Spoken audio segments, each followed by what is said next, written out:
Tonight is a kind of a March on Washington night, in the sense that we're carrying that legacy and standing on the shoulders of people who made it very clear in 1963, where Peter, Paul, and Mary sang this song, that ordinary people, if we stand together, we can change the destiny of our political way in which we function and our culture. Not people who are wealthy or people who are in office or powerful, but people. And that is the motive for us.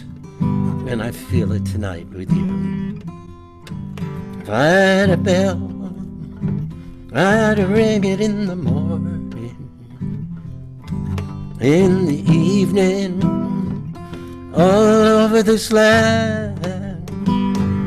Ring it out danger, ring it out a warning. I ring it out love between my brothers and my sisters, all over this land. And we are sitting at a time where we're close to a vote about whether we love each other or not, and whether we're going to be a nation of people who are living and working out their perspectives because of the fear that dominates, or because of the love.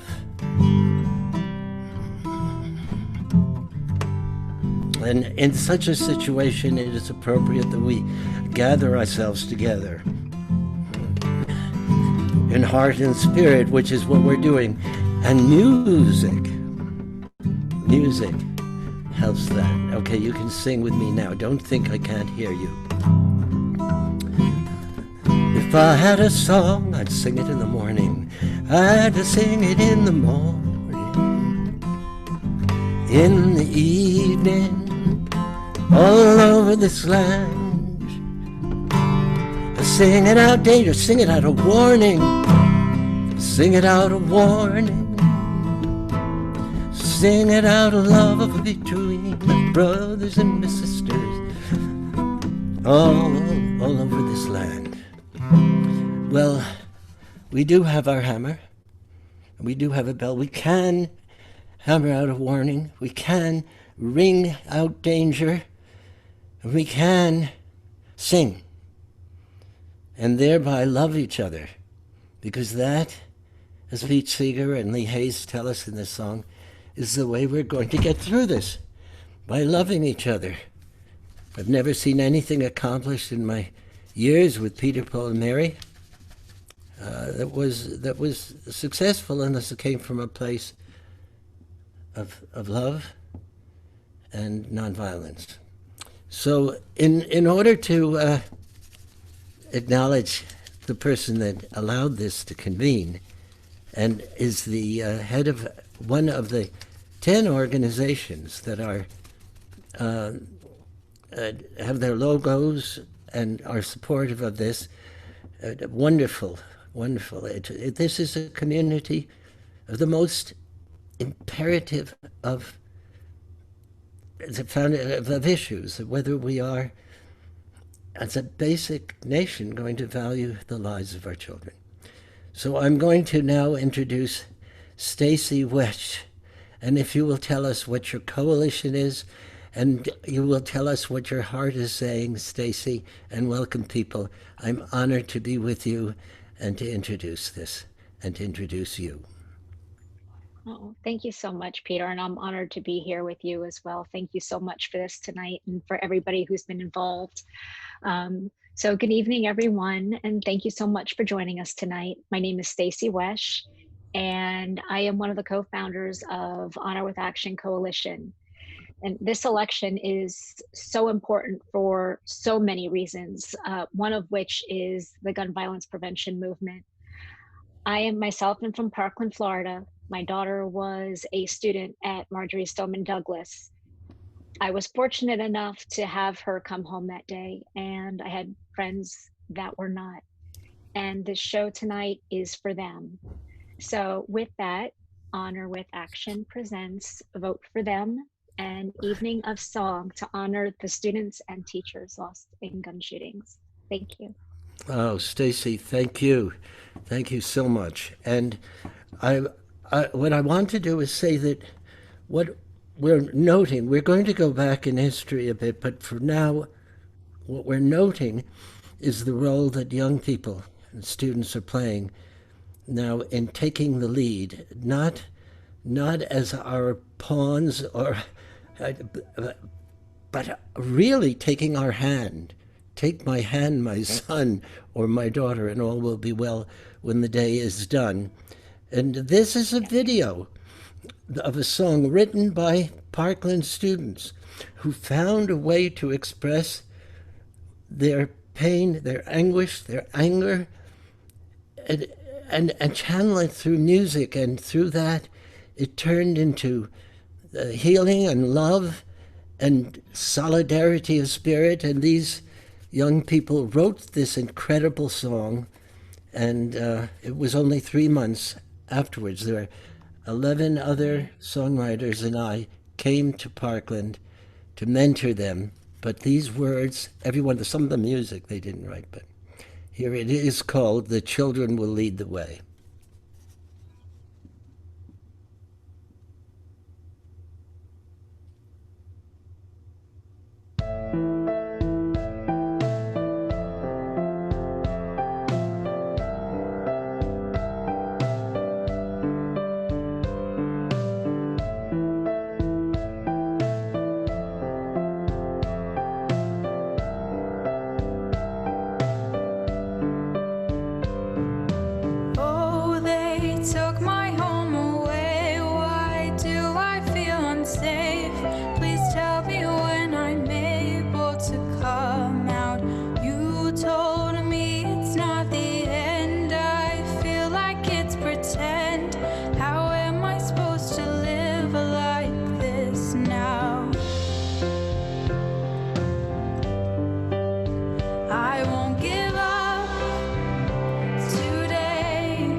Continue to fight for those things that are right. We will continue to fight for our lives. We will continue to fight for our dead friends. Open the door that leads to hope. The whole world needs to know that these lives won't be lost in vain. Oh, our voices will be heard. Our songs will spread the word. Our truth will be the seed that grows the change. Well, I say one life is worth more than all the guns in America. I won't give up today. Too many words to say. Take my hand, we'll be okay. The children will lead the way. Rest in power, rest in peace. It's for the fallen that we speak. I won't give up today. Too many words to say. Take my hand, we'll be okay. The children will lead the way. I won't give up today. Too many words to say.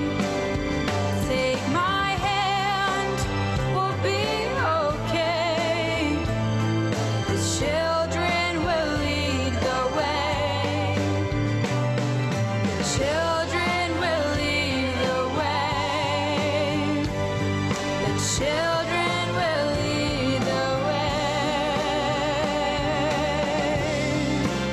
we are able to be the change that we wish to see in this world.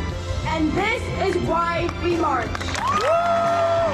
There's no better time than now to talk about gun control. My generation, having spent our entire lives seeing mass shooting after mass shooting, has learned that our voices are powerful and our votes matter. We hereby promise to fix the broken system we've been forced into and create a better world for the generations to come. Fight for your lives before it's someone else's job.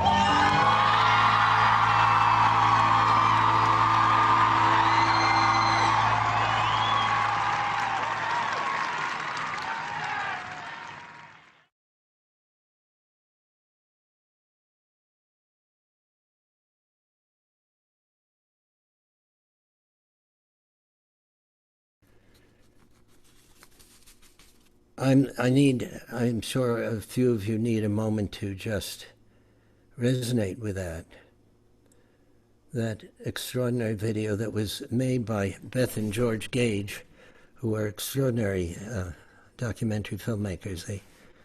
All these contributions are pro bono, but they totally understood, and they went to Parkland, and they met with Marisol and Sophia and Peyton. And this is like an anthemic piece of work. It is not like, it is an anthemic piece of work. And now I want to introduce you to the three people who were singing on that song just now and who co-wrote it with about 25 of their classmates about 3 months after the Valentine's Day shooting that was so devastating. So please welcome to our talk here Marisol Ramirez, Peyton, Sophia Rothenberg, and Peyton Francis. All right, you should all be seen now. If Mr. Producer over there can make sure we're all seen, that would be great. And I'd like a matrix so we're all seen on the mainstream screen, if that's possible. I'd like to ask you, let me ask you first, Sophia, what was the experience of writing this song about? What was it like, and how did it affect all of you? I think that in the time after the shooting, everyone in Parkland was very confused, and even though people were together, felt very alone.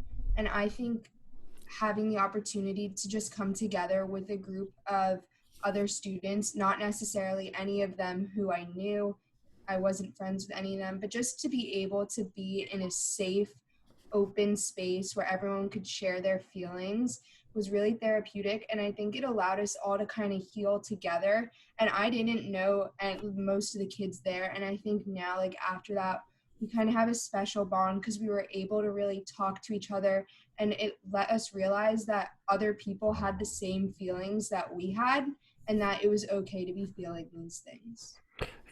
Right. And that's what I felt, because I felt that I was in the room with deeply, deeply traumatized and mourning kids who had experienced something that they never should have. And I'd like to know from you, Peyton, how did it affect you and your perspective in terms of your relationship to the world and what you thought you might be able to do with it, and so where has it brought you over these past 2 years? Well, when the shooting happened, I was in 8th grade, so that's fairly young, and I was kind of just focused on going about my day, going through school, hanging out with friends, and I didn't really even necessarily know about issues in the world like gun violence and how they affect people until you actually experience it. And so after the shooting happened, I guess I kind of just, well, I was very angry at the world and just upset that people had to go through things like this, and I just didn't think that it was fair. And now, looking back at it, after we had written all of the songs, it gives you motivation to fight for the people who were lost and to try and make the world a better place so that this doesn't continue happening to other people. Yeah, that's what I saw too, because we are all still together. And Marisol, what changed for you, and where are you now in reference to what happened then and how your life, and how did it affect you, and the event itself, and where has it taken you? I think that for me personally, one person walked into Stoneman-Douglas that day and a different person left. I've been irreparably changed by it, and in some ways I'm in a very similar place now as to where I was almost 3 years ago now, where I am still very afraid, but with time comes healing, and with fear you can choose many emotional reactions, but I choose to walk forward with love and with hope for change. And I think that seeing the outcry of support and cries for change that followed the shooting, I think that hope is ultimately what I've latched on to most. Right. Thank you, Marisol. Marisol is a fresh person at college now. You were 16 when the shooting took place. Sophia, you were how old when the shooting took place? You have to unmute yourself, dear. 13. You were 13. And Sophia, you are the president for the third year in a row of your class, now in the junior year. How would you say it has affected the students in terms of their not just the painful things, but in positive ways? If you were to look at it and say, not just for them personally, but for the world, what has changed for the student body? Well, I was at Westglades with Peyton when the shooting happened, and now I'm at Douglas and I'm junior class president there. And I would say that I think that the school and the town has really come together, and I think there's a real sense of community. Community and determination. And Peyton, there was something that you said. I'm going to end with this, and then you'll be back. When I asked you to speak about voting and its connection to this, and the way you said it was quite different from the persona of you when you were singing. Can you just tell people, what is this connection, and what should they do, and why? Well, us, especially me, I'm 17 years old, so I'm not able to vote, no matter how much I want to. And so when I'm singing the songs, all of us, we're trying to inspire other children to make change that doesn't have to do with voting, because children can't vote. So now us kids, we've been trying to do as much as we can without voting to spread the message and to create change. And now us kids are looking at the adults to vote, and those eligible voters to go out and vote to make real change happen. Right. And you are doing it. And this video and the other songs that people will be seeing that you were singing on a lot, you're going to see each other a lot in this, are making a big difference. All right, I'm hugging you all, and now I'm turning to introduce David and Francine Wheeler.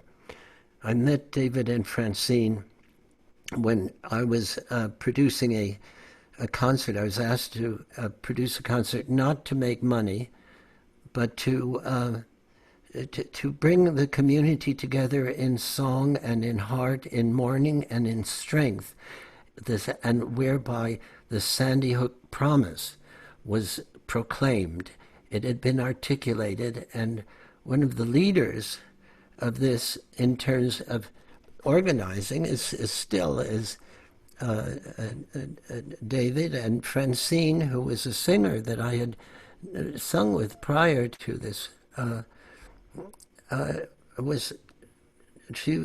they lost their son Ben, and they have an organization called Ben's Lighthouse, and they have turned they have found, if I may say, they have found a direction to be able to pursue life and light through helping others and trying to rid us of this horrific reality. I want to share a bit of that concert with you and go back there. This is, although I was affected by the loss of gun violence because my friend Allard Lowenstein was killed with a handgun, and so that was years before this. What really catalyzed me and propelled me into this in ways that are beyond deep is being with Francine and with David and with the other the people and the parents of Newtown. This is a video that'll take you back there, and you'll know this was in 2012. And it's hard to watch, but it's also inspiring to see the determination. So, producer, if you can, Chad, can you play it, please?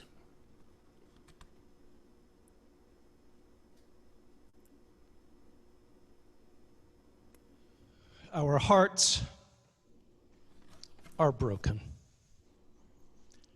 Our spirit is not.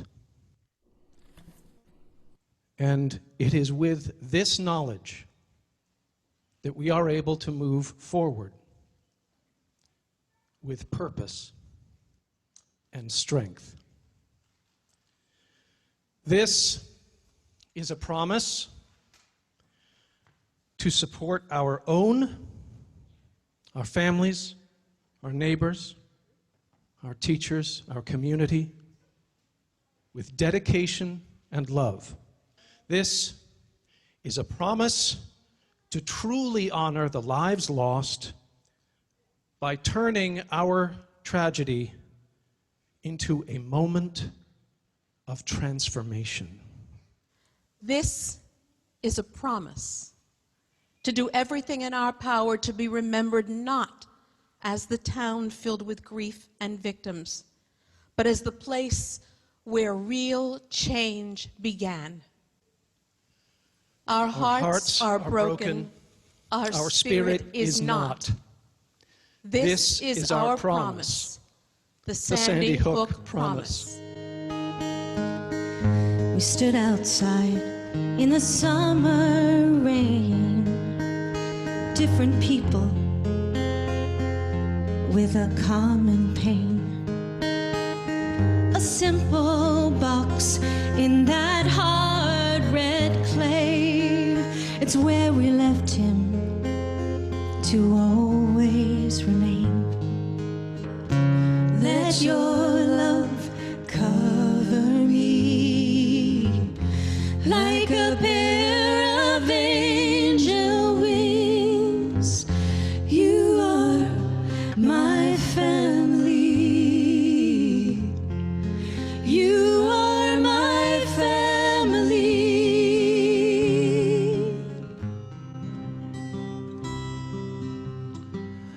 How many roads must a man walk down before they call him a man, Jim?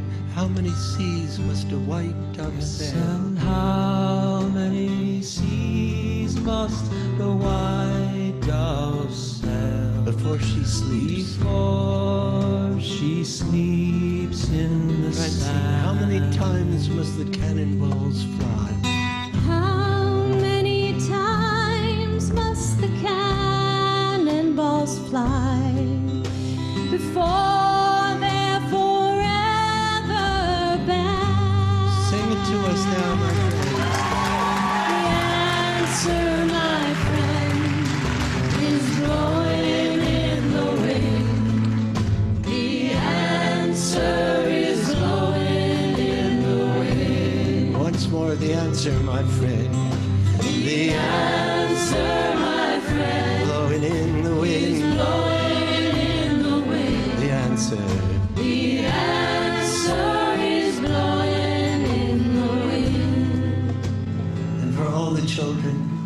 throughout the world who do not deserve to grow up with the sound of guns and bombs or be frightened. Let us not live in fortresses. Instead, let us learn to love one another. We shall live in peace. We shall live in peace.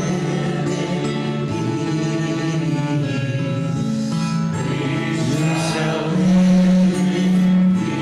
We shall live in peace. We shall live in peace. Someday, oh, deep in my heart, deep in my heart, I do believe. We shall overcome. We shall overcome someday.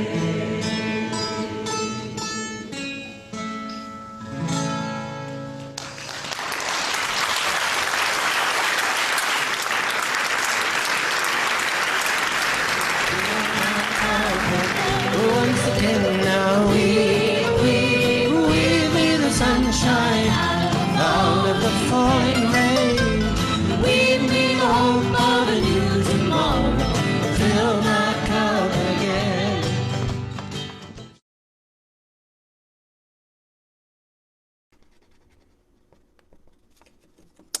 So, on here, starting your video, there we are. An unbelievable memory, and it started this road for me and many other people, and we have warriors of this, and they are the epitome of weaving the sunshine out of the falling rain, of taking the rain and turning it into beauty and sunshine and redemption and heart. And I would like to introduce you to David and Francine Wheeler, who are with us right now. Thank you, Peter. Hi, Peter. I wish I could hug you right now.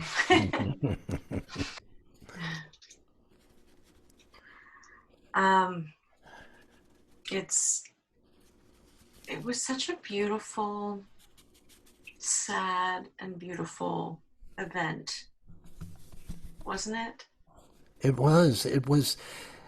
was because we shared each other's sorrow, because we bore it together, because when you sang that song, you know, this is with Dar Williams, everybody said, if there ever was a group of people whose hearts was together as profoundly as they were at the March on Washington in 1963, where 250,000 people said this suffering must end, that night was catalytic for me. It was sad, but we get strength from sharing our sadness, and strength from finding the fury within, the righteous fury within ourselves to say we condemn these acts. We don't have to hate the people, but the acts are despicable. Yes. Mm-hmm. Yes. You know, grief is a funny thing because it changes a lot, and it's been almost 8 years since that video. But the thing that hasn't changed is our love for Ben, who was only 6 years old, 6 years, 3 months, and 2 days when he was killed. And we continue, David and I continue to do things that we believe will, like the younger people were just saying, you know, we believe in hope, we believe in change, we believe in love. My work continues to be sharing my story about Ben, because I think if people really understand grief and understand this kind of suffering and imagine it for themselves, like it could be anybody. Doesn't matter what color you are, or where you live, or what you do, it affects 30,000 people, now more, a year, and that's just the victims. It's not even all the people that loved them.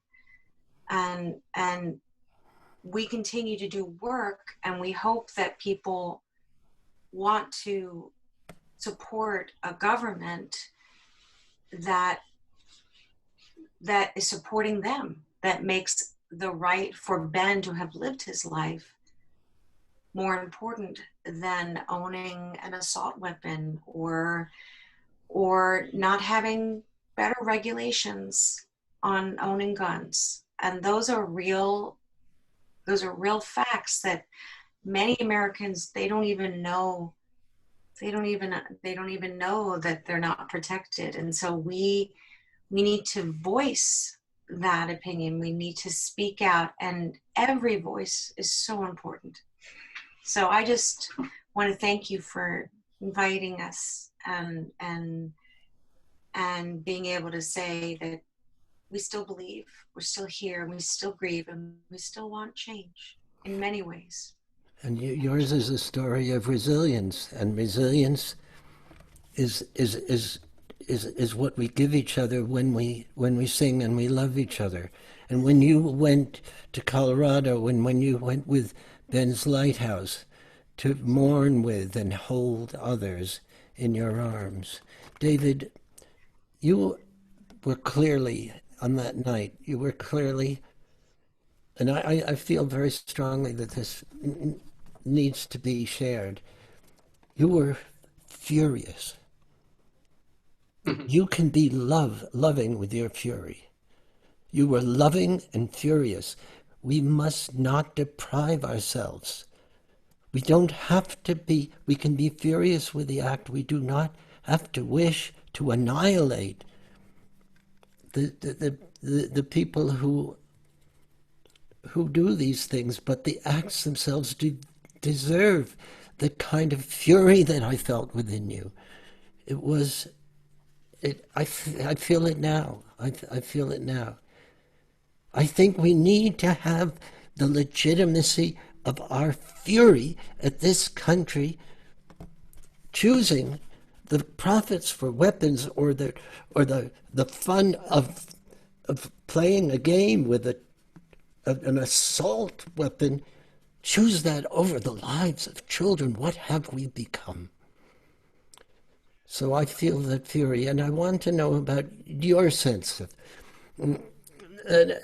I mean, I want to, in a way, legitimize it for a moment and say, being good and being loving does not mean that one is not outraged. No, absolutely not. In fact, the quality of love and the quality of empathy and the quality of understanding often includes understanding the mechanism of outrage and understanding the mechanism of anger and fury that you described. And I think it's very important for us to remember that we are at our best, and we are our best selves when we are able to separate the action from the actor in many ways. I often look at those who oppose my views and those who oppose my position, and those who oppose my point of view. I will never stop at just accepting that at face value. There's always more to the story. And the more we can connect with people, the more that we can embrace people, the more we can help them understand what they don't themselves understand, which is perhaps how they were treated as children, how they grew up, the stories that they have to tell, the bumps and the bruises along the way that led them to a place where they are disconnected from their humanity, where they are disconnected from their love of others, and find more solace in the excitement and the thrill of pulling a trigger than the excitement and the thrill of being together with a group of people who can help them and support them and make them feel honestly good about themselves in a real and holistic way. So the fury is important, and the fury and the anger are necessary, and they're crucial, and they are part of the engine that helps us move forward every single day. But at the same time, we all hold it to be evidently true that the whole person is what matters most. It is true, and as we sit here before the vote, if people see this, they see the amount of love that you have, the amount that what has emerged in you and your fight and your commitment. If they combine that And they feel that, and they say, who are these people who were singing together up there and singing in that audience? Is that who we want to be? And my answer is yes.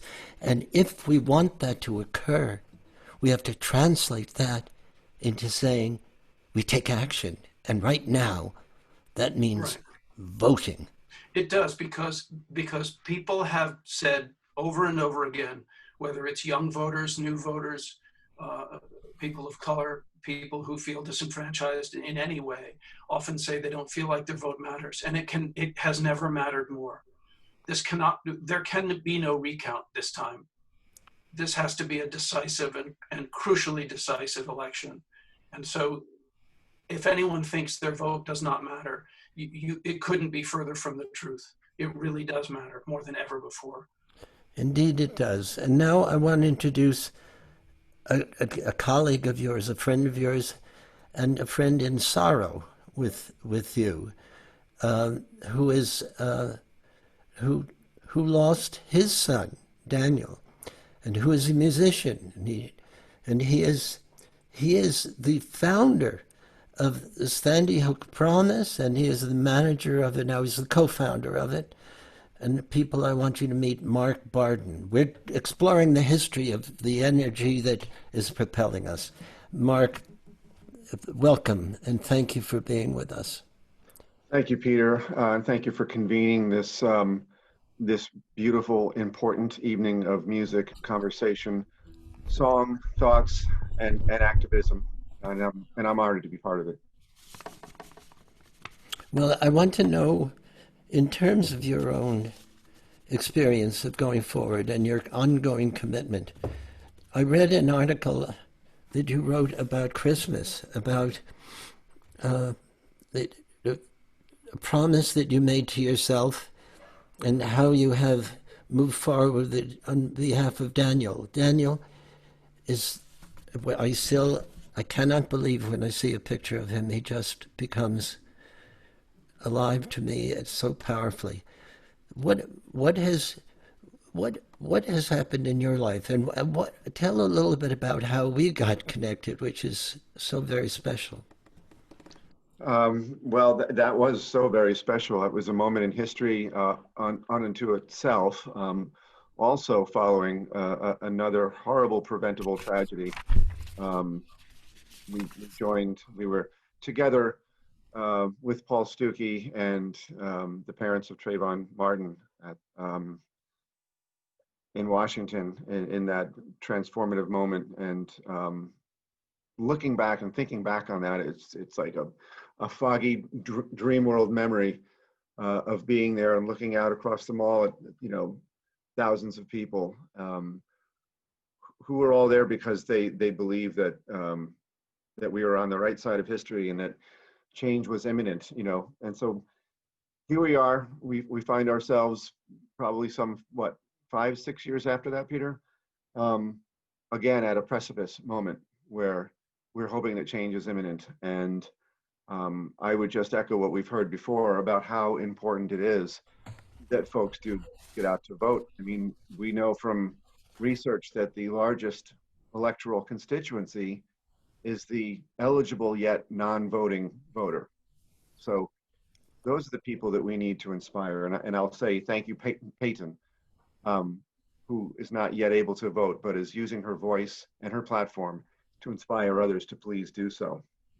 And Sophia, who is even younger, and if you'll meet these kids again, Mark, but you know what I think is important is that you look at this march that we did and you say, what was it in '63 that we were talking about? We were talking about love and outrage about the way people of color and blacks were treated in our country. And here, the single motivating reality, the signal moment that made us say, we will not be these kinds of people. That was with Trayvon Martin, whose son looked, Trayvon Martin's parents, whose son looked like Obama, President Obama. He said, if I had a son, it would look like me. And we symbolically said together, this is, like the civil rights, it is an outrage that warrants us to really stop and say, who the heck are we? So where are we going, Mark? What do you tell people now at this moment in terms of your Sandy Hook promise? What are we to do? Oh, wow. Good one. I'll tell you, I mean, I'm pointing at you because you're over there on my screen, but I mean, Peter, you've been at the forefront leading this charge of social justice and civil rights from all the way back in the beginning. And here you still are leading this charge, carrying that torch, and I'm holding your hand and with you on this journey. And there is absolute reason for hope. If you look at all the people who are here on this call, who are spending their Sunday evening listening to this call and listening to these songs and listening to these voices, and hoping that this is inspiring you to go out there and be an exponential validator, to go out and tell people and encourage people and inspire people that there is hope and we have the power. We have the power to do this. With Sandy Hook Promise, we are training young people in schools across the country how to recognize warning signs in their peers and then connect them to the help that they need or the services they need before it becomes something more serious. And I think that's the heart of empathy. And that's how I honor my Daniel. And that's how my Daniel used to live his life in his short 7 years that he had with us, was his uncanny sense of compassion and awareness of others, and always there to reach out and help somebody else. And we all have that same capacity, and we all have that ability to do that. And that is how we're going to get better, and that's how we're going to move forward, and that's where the hope is.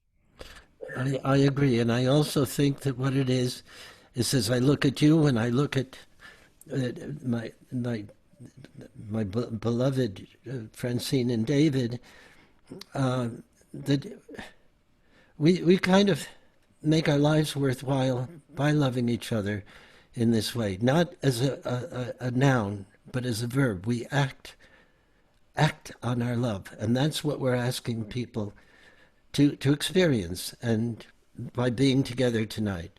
Yeah. We're not saying, here's your football team or here's your candidate. We're saying, what are the issues that propel our lives, our morality? And therefore, how do we move forward? And we vote.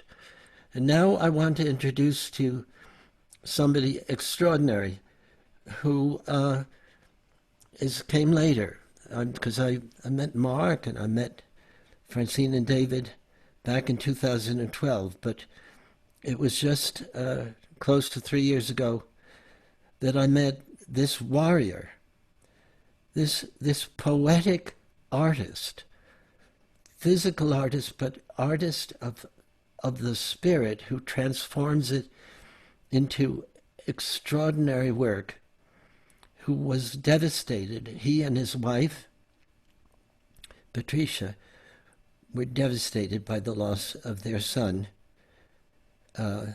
Joaquin Oliver.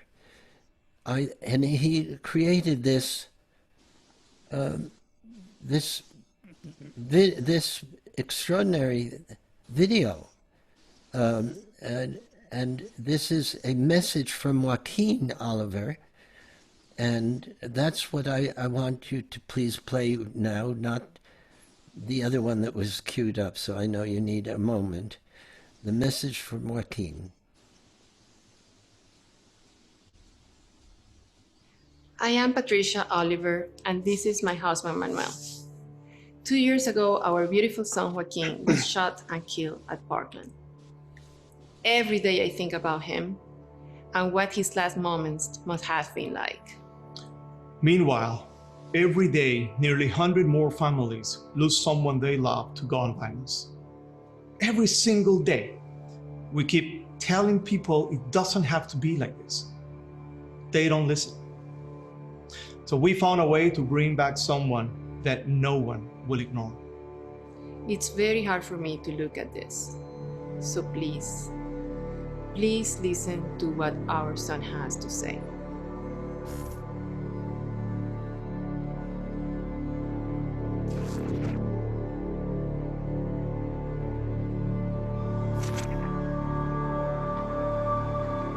Yo, it's me. It's Guac. I've been gone for 2 years and nothing's changed, bro. People are still getting killed by guns. What is that? Everyone knows it, but they don't do anything. I'm tired of waiting for someone to fix it. The election in November is the first one I could have voted in, but I'll never get to choose the kind of world I wanted to live in. So you've got to replace my vote. Go to unfinishedvotes.com, register, then go vote. Vote for politicians who care more about people's lives than the gun lobby's money.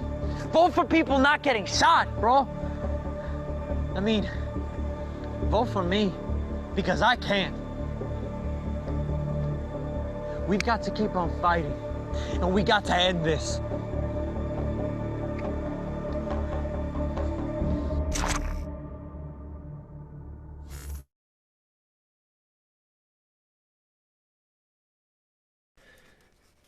That's powerful, and when I saw it, I was devastated. So many, you're spending your life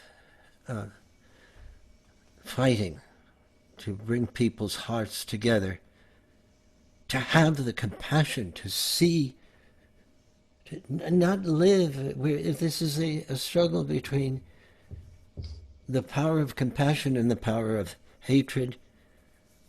And your art is at the forefront of this. Your posters, here you see on your wall, refuse, your son, and you made this logo, and you're always there for this, for all of us. Tell us about what is in your heart now. Well, thank you for having me here today. Patricia, it's not here physically, but she's probably watching this, so she's with me. Listen, we are very offended with what happened, and I'm a creative guy. My background is on the creative industry, and along with the most influential creative firms from the planet that I've been chasing and finally being able to partnership with them, we are changing the narrative. I don't want to lead this fight. I want Joaquin to lead this fight. And something that we have been able to achieve is that we bring the conversation about gun violence whenever we want. Like, we were able to bring the whole debate several times without a mass shooting happening. And that's a new thing. So, besides Joaquin impacting people, which is something that is not offending me at all, by the way, I want to keep on seeing my son doing things, even if I don't use this technology. But some people is very offended that I've used it. They're not offended about the shooting. They're offended about the technology that I've been able to use. And I tell them, dude, you're in the wrong side of the equation. And I'm going to fight back. I didn't start this fight. And I guess I'm going to win this fight, because common sense tells me that America is not doing the right thing. We're arming people like crazy, and there's no big difference between our society giving and promoting guns to young people, to, I don't know, 16-year-old kids and 17-year-old kids, than the Colombian guerrilla giving guns to kids. So this is like a cartel, but it's a legit cartel. And I want to treat it like that, and I don't want people to feel sad about me or Patricia. I want people to feel offended and concerned about their life and their kids' life. That's a strategy here. That is where we all have to come. We have to come to a place where our hearts move us to march with you, to fight with you, because we're not just fighting for our kids, we're fighting for the essence and the core of who we might be in the future. If we don't care about our children, who are we? It used to be in the bush, the legend says that when two people would meet from different tribes, they would raise their hands to one another as they approached each other, and what question did they ask? What was the question? How are your children? and the other one would say, thank you. My children are... Why is that?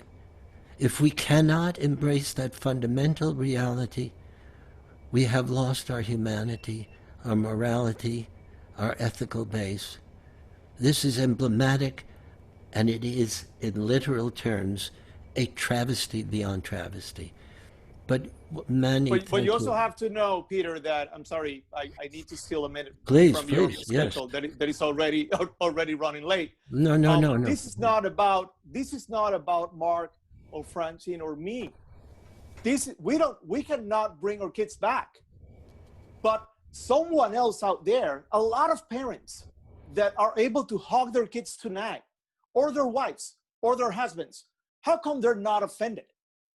What is it that I need to do to make you realize that this could happen to you right now during this conversation? Not even tomorrow, right now. What is it that we need to do? So we need to find those things that we need to do. Is it art, the answer? Is it videos? Is it breaking that ethical line that nobody wants to go beyond? Well, guess what? Then we'll need to find that. This is not about Joaquin. No one will bring Joaquin back. And our plan, all the parents that already spoke in this panel, including myself, including Patricia, Fred, everyone, we are doing this for life. No one is voting for us on Tuesday, and no one is voting us out on Tuesday. Whatever happens on Tuesday, on Wednesday, we will be doing the same thing.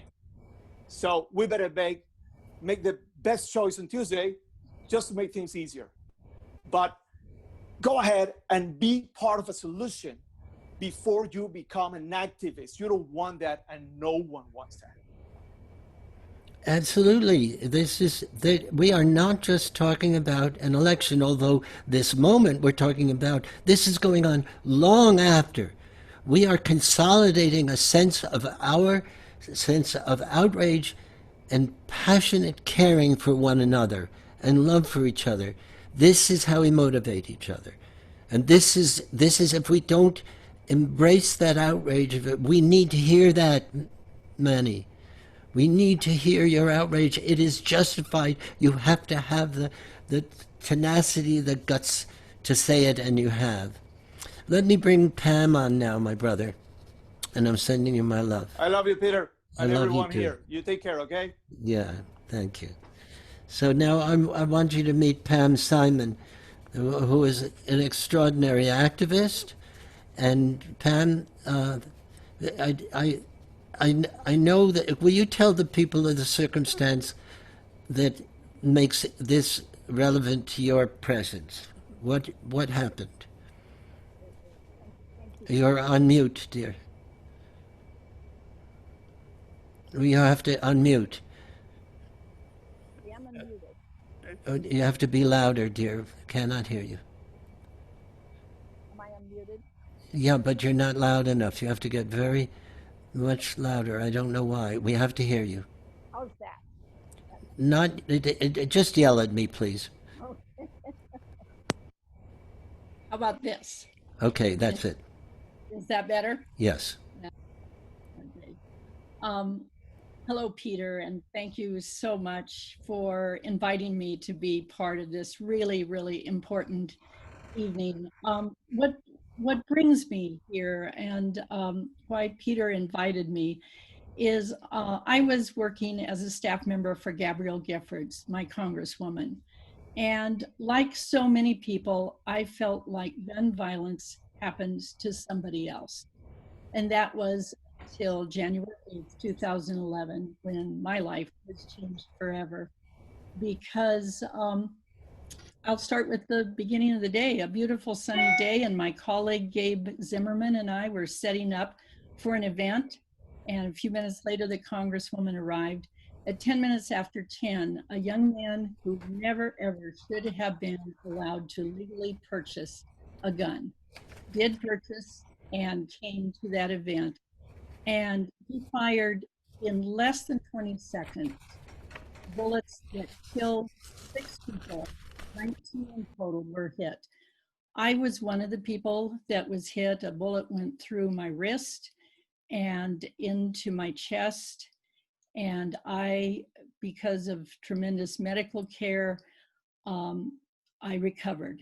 I am grateful for every single day because I got to see my 2 grandchildren come into this world. So my life is filled with gratitude and also tremendous inspiration by my fellow warriors that you've just had on, and so many others, survivors of the January 8th shooting, that are speaking out on this issue. And so I began to use my voice and my story, and that brings us to when you and I met.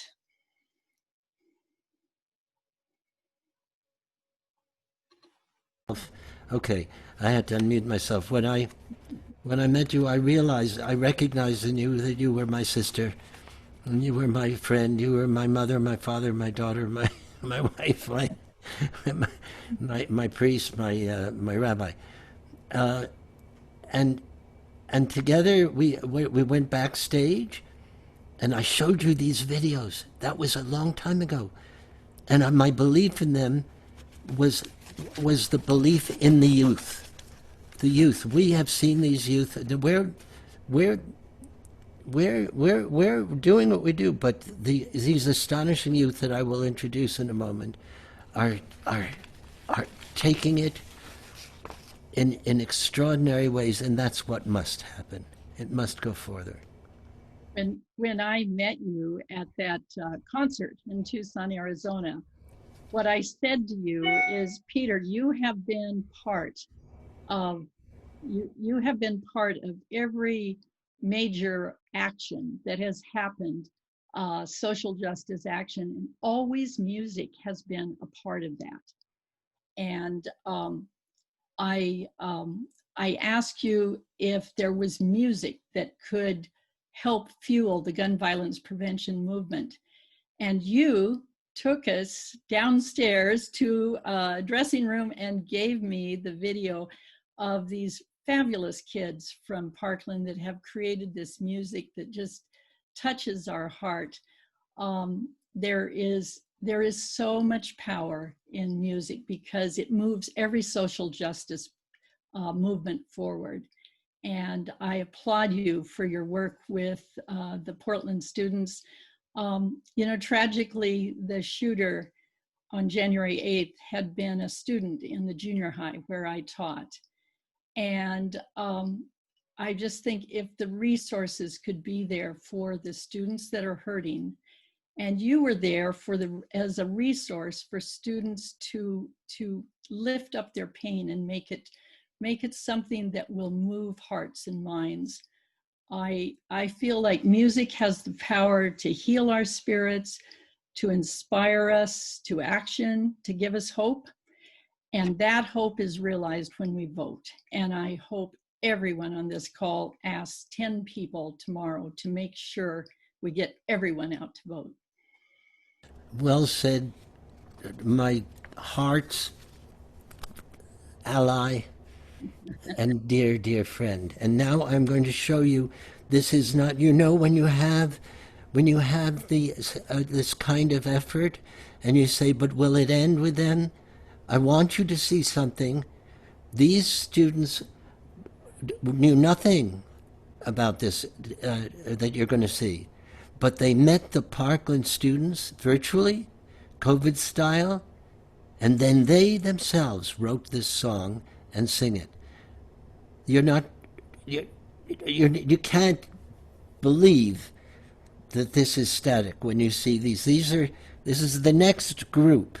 Watch this, please.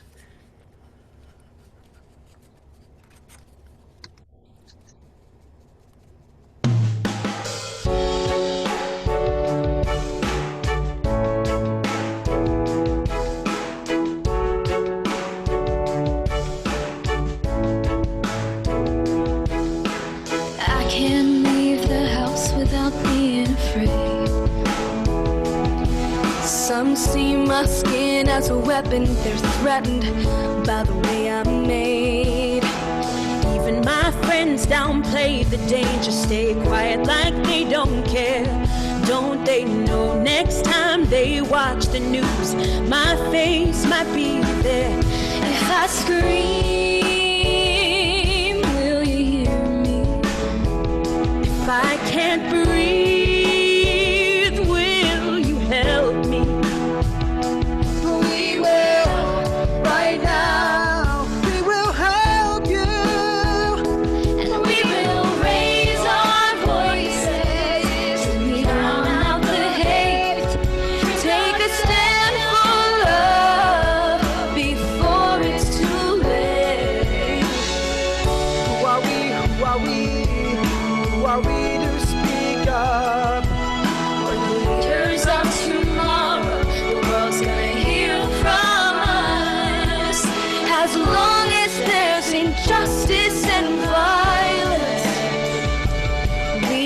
succumb to the sin of silence.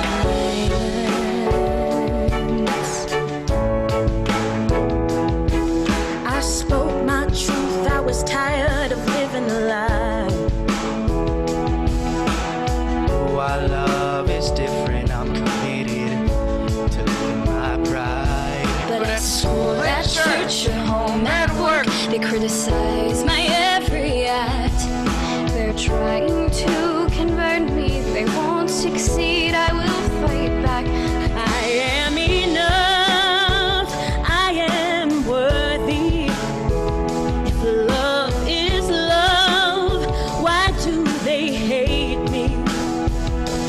Will you love me? We will raise our voices till we drown out the hate. Take a stand for love before it's too late. Who are we? Who are we? Who are we to speak up? We're the leaders of tomorrow.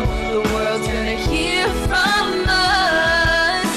As long as there's injustice and violence, we won't succumb to the sin of silence.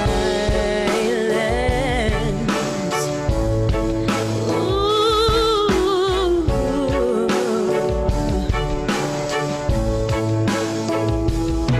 We are young, but we're old enough to know we're not living in the land of the free. But if we're brave enough to come together, we believe someday we can be. We will raise our voices till we drown out the hate. Take a stand for love before it's too late. Who are we? Who are we? Who are we to speak up? We're the leaders of tomorrow. The world's gonna hear from us.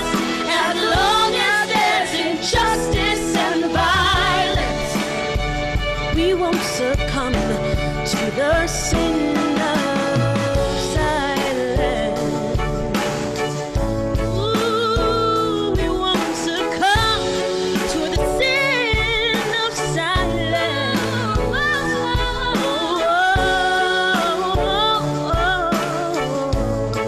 To the sin of silence.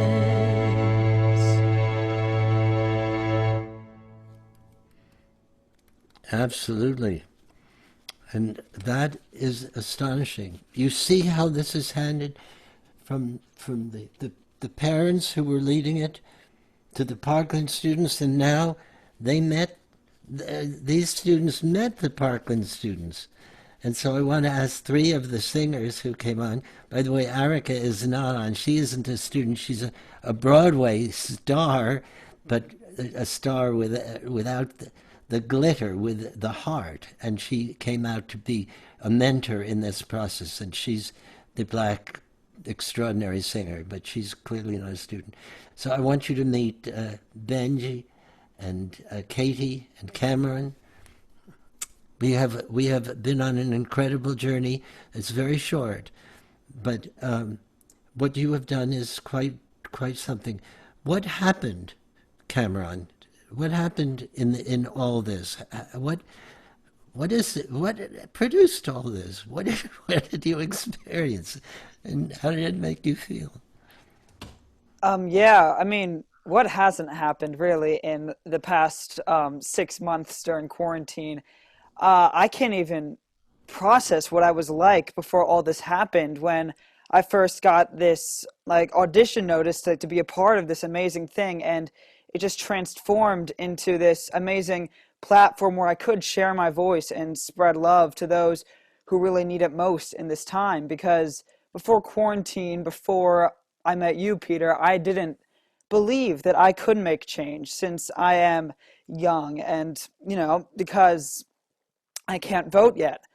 And I've never been more wrong. I noticed that all you have to do is try, and you can create change in so many different ways and forms and answer that call to action whenever it does speak to you. And this whole process has helped me learn that and helped me communicate and find my voice to help inspire others. And I just thank you for doing that.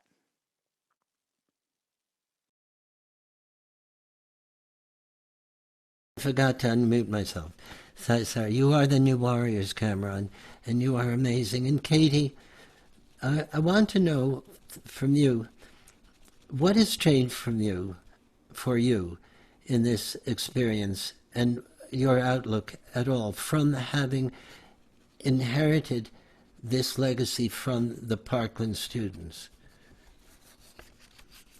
I just feel like I actually am able to do something, because lately I feel like everyone our age just wants to vote so bad because we want to feel like we helped, but we can't.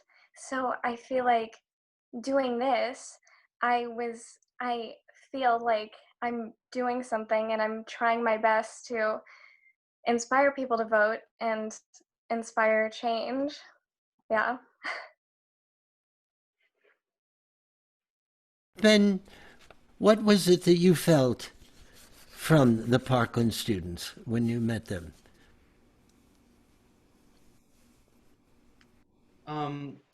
When I first met the Parkland students, it was just like a conversation that we kind of all had about how we were feeling. It was back in June maybe, and obviously from seeing the video and just having conversations with them, they were so inspiring.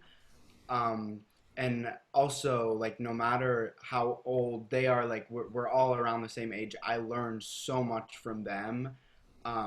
Specifically, like, we were in the middle of writing that song, and I think they really helped push that along and push all of our attitudes towards it. Like, this can really do something.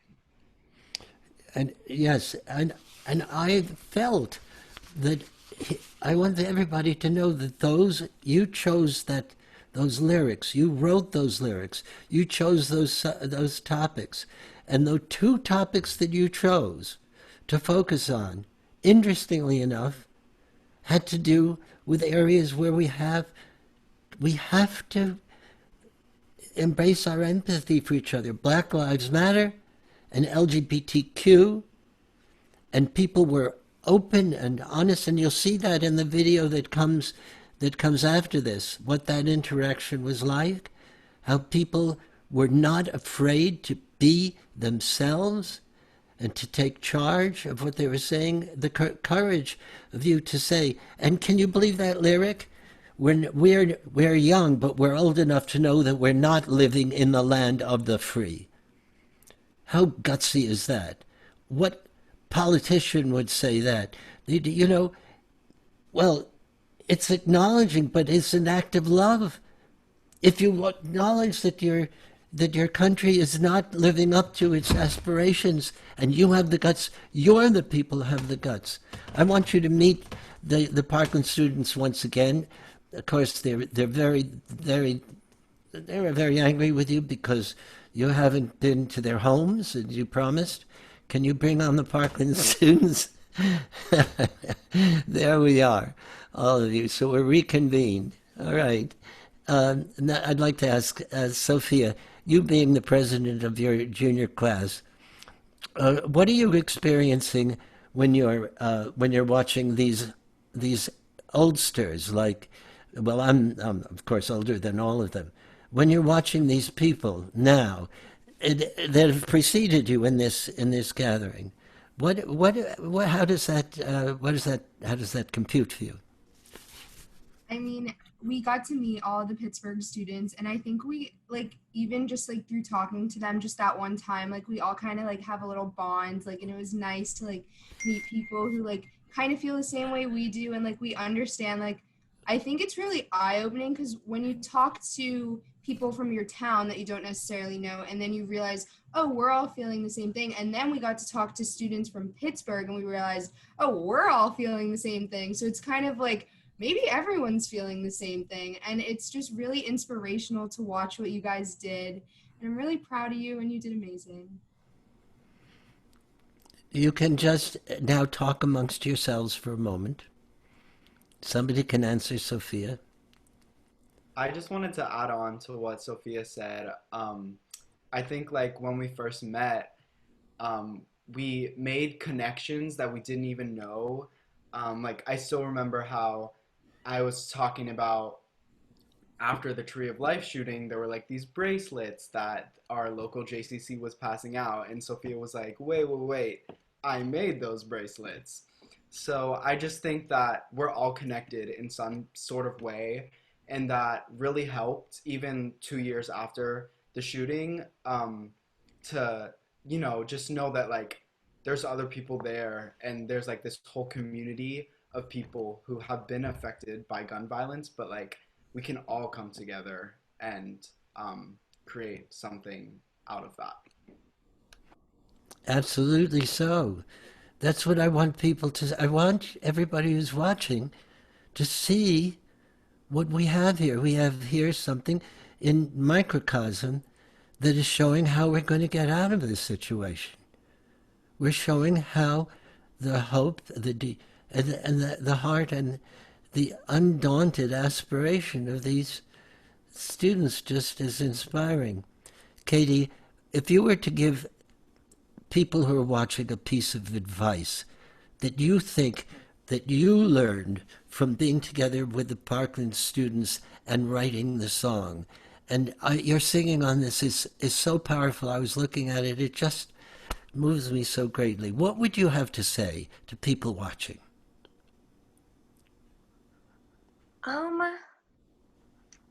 I would say just try your best to, if you believe in something, find out how you can make a difference and how you can work with people to affect change, because the kids from Parkland really did show us that even if you are young, you can still do so much. And yeah, and you just have to connect with the right people and just ask how what you can do and do your research. Right. And Marisol, you're the only one here who is in college. You are the senior member of this group, a big whole, a fresh person in college. What can you tell the people watching, and what can you tell these young students whom you affected so powerfully? While, like they did say earlier, they felt inspired by seeing our performance and speaking to us, to see the work that they produced working together is just as inspiring to me. And, you know, I'm old enough to vote. I sent my ballot in the mail 2 weeks ago. But seeing that there is such a force in children just a little bit younger than me is hopeful. And, you know, no matter who wins the election, we are still going to have to continue to make change. We're still going to have to work. And to see that there's an entire generation that's ready to do that work, it just makes me very hopeful. That's what we need, is a little bit of hopeful. Then we're going to sign off now, but I want you to put in a last word of acknowledgement to your friends. Well, I mean, I can say this for all the Pittsburgh kids, but we love you guys so much. After just meeting you once, like, our group chat blew up, like, wow, they're so cool, blah, blah, blah. So, yeah. Absolutely. Well, farewell to all of you for a moment, but you are with me in my hearts. We are together for life. You're stuck with me. I'm writing any one of you that wants to reject my college application, an endorsement for you, feel free to do so, but you know I'm going to pull out all the other stops because I'm crazy about you. I'm going to show you now some commensurate with the fury and the love that you see in Martin Luther King, the fury for the outrage that he said you have to feel, but also the love. It is embodied in this person who was a mentor to all of you in the writing, as well as an extraordinary singer with you. And because the issue that she is addressing, you chose in your song, the Song of Silence, the sin of silence, I'm sorry. Silent when in the midst of horror is complicity, in the midst of this, the sin of silence. This is Erica Jackson, who's in Broadway, Caroline or Change, and she's amazing. And watch what happens now.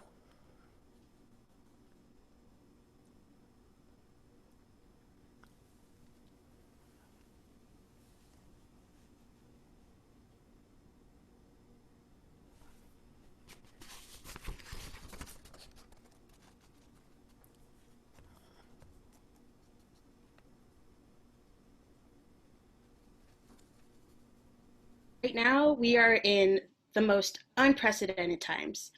As a Black woman, it's disheartening to see every day another Black child lose their mother or father to the hands of police, to the hands of people who believe we don't deserve to live, to succeed, or to be Black. Every life matters. No more, no more, no more. Please follow. No more. No more.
I'll never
That's what it is. There you have it. This is a fight for our caring about one another. This is the outrage that I feel with this is equivalent to the outrage that I feel when revisiting the circumstance with, I cannot believe we are treating each other this way. But I can believe, as Manny said, what does it take? How many times can a man turn his head and pretend? How many times? Ears must one man have before he can hear people cry. We have lost that we have this black hole of empathy. That is the enemy is the enemy. Black Lives Matter, LGBTQ gun, it is the same thing. I want you to know that standing up for this effort gave some of the great iconic leaders, and you're going to see very quick promos now that they did, that have been all over the net, and they came on board. I mean, iconic leaders from, and one extraordinary leader who you're going to see a lot of in the 37-minute video later, but you'll only see a bit and now, and she starts it out. Look at these these promos now. I mean, it's we are strong. Watch this.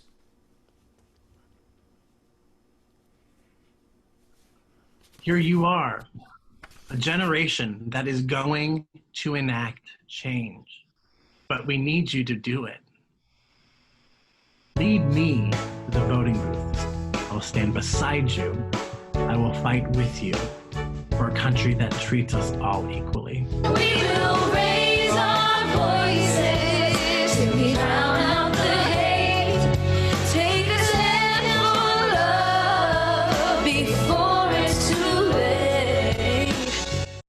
No way should you take for granted your vote.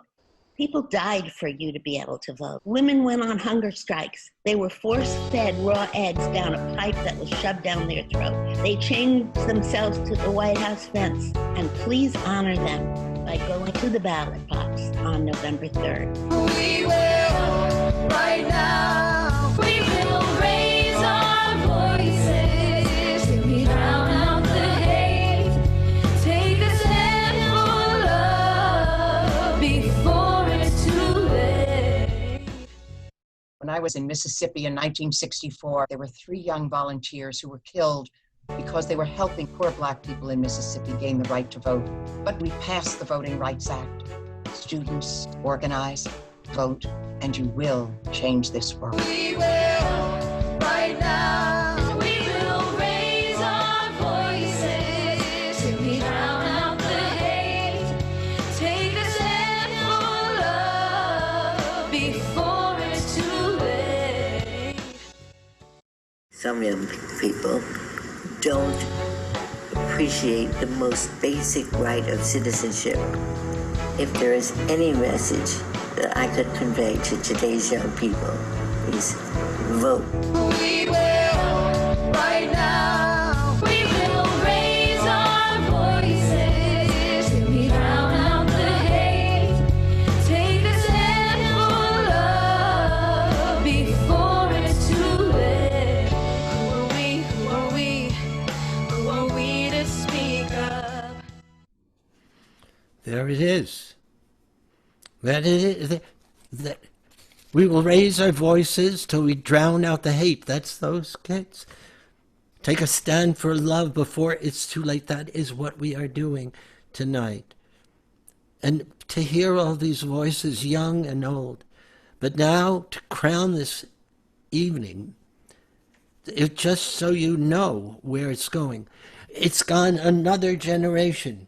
Because when these singers, who you are going to see now, heard these songs, they did what are called covers.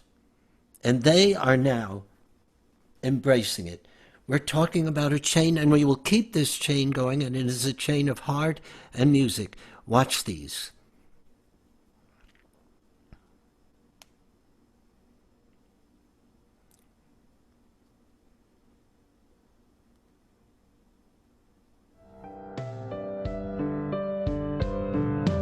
Oh, they took my home.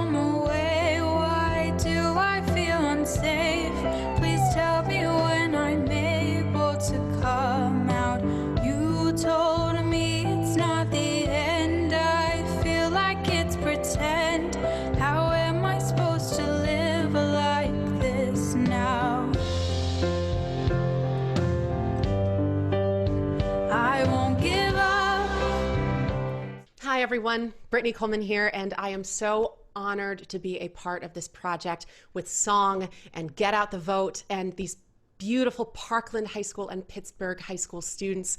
These songs are so powerful, and today I picked Children Will Lead the Way because it is a reminder that my vote counts not only for me, but for those who are not old enough to vote.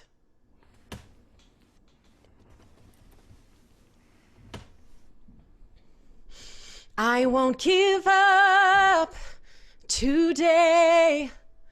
Too many words to say. So take my hand, we'll be okay. The children will lead the way.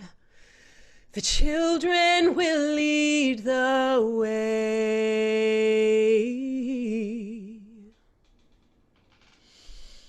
I vote because this country has a history of silencing the voices of women who look like me. And I am exercising my right to have my voice heard. Get out and vote. Thank you.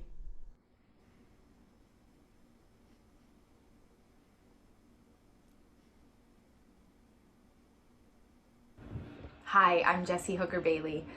I really connected to the song Sin of Silence when listening to the lyrics. They're literal words that have come out of my mouth lately when talking to my family and my friends about how dire this situation is right now, how important this election is, how it's beyond the election, how the bubbling up of the tension and the hate in our world, there's no more time to not care. There's no more time to sit this one out. People's lives are on the line. My life can be on the line. My husband's life, my brother's life, my nephew's life, my dad's. We don't have time to be silent. We will raise our voices till we drown out the hate. Take a step for love before it's too late. Who are we? Who are we? Who are we to speak up? We're the leaders of tomorrow. The world's gonna hear from us. As long as there's injustice and violence, we won't succumb to the sin of silence.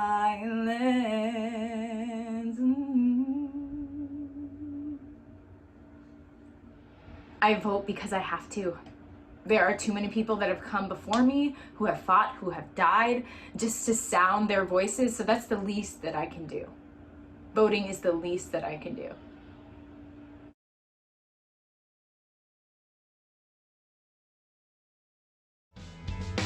This is a song for the silence, the ones that we lost in the sea of violence. Speak out for those who can't speak anymore. They are the friends we are fighting for. This is a song. This is a song for the silenced.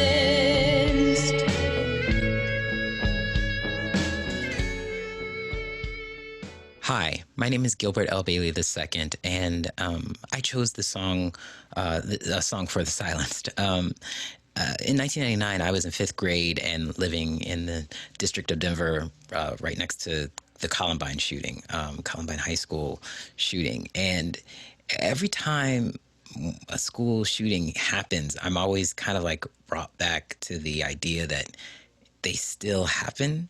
Because when Columbine happened, at least when I was that young and I was in 5th grade, it seemed like something that was so big that, you know, I thought the whole world must care. And as I've gotten older, I've realized that, like, the world doesn't seem to care about these as much as I think when you're close to them, you want them to. And this song just resonated with me on that level, about the silenced who aren't getting to tell their stories. So yeah. This is a song for the silent, the ones that we lost in a sea of violence. Speak out for those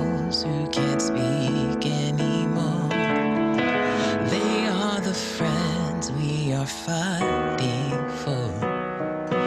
This is a song, this is a song for the silent.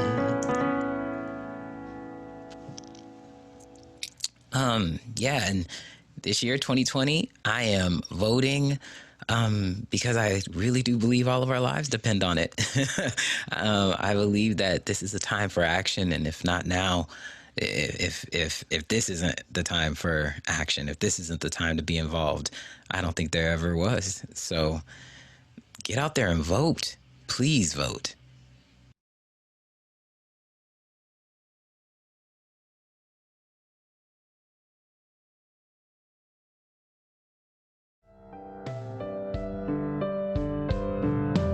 Oh, they took my home away. Why do I feel unsafe?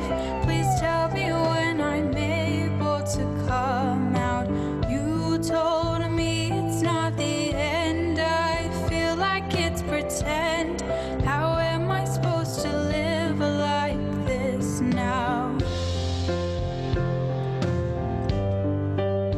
I won't give up. Hi, I'm Kay Trinidad, and I really connect with this song because I believe our youth are the seeds of change. You all are heard, you all are seen, and your activism and voice matters. I won't give up today. Too many words to say.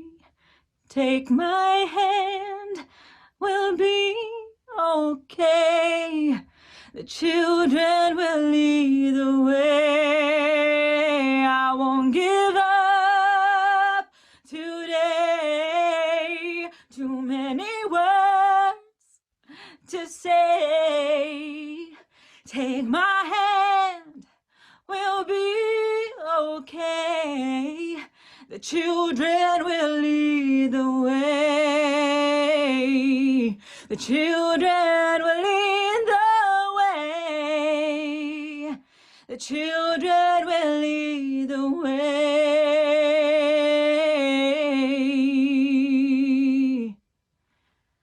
I vote because all voices need to be heard. I vote for those too young to vote and for our future generations to come. We can be the change we want to see. Your voice and your vote matters.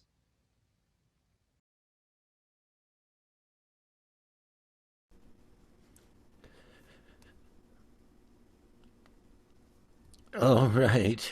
Now, do you see why John Lewis said at the gathering with 30,000 people at the 50th anniversary of the Selma Montgomery March, he got up, there were 40 acts that were performing, and they were there to memorialize that time, and he said, he was the only one who wasn't a singer. He said,